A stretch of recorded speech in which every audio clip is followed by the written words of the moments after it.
Zirien kontukin, suhiltzaile ikuspuntutik arriskua dago.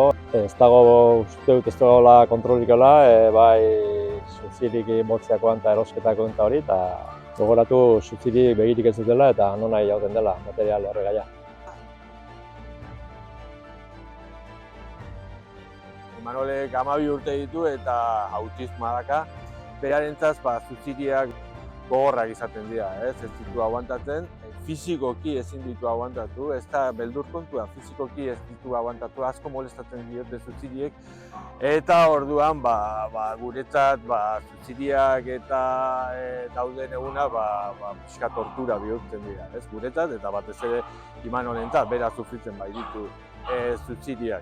Naxek 4 urtetxo dazka eta askotan festaz festa ibiltzen geanean ez da festa izaten, ze etxea joan behar izaten dugu. Kasko batzuk jartizkiegu, suziriai beldur asko jolako, baina urduritasunak hilo guztien gozatzen eta horren eraginez guri famili bezala ez zare. Orduan etxea joan behar izaten ga eta festa hortxo bukatzen da.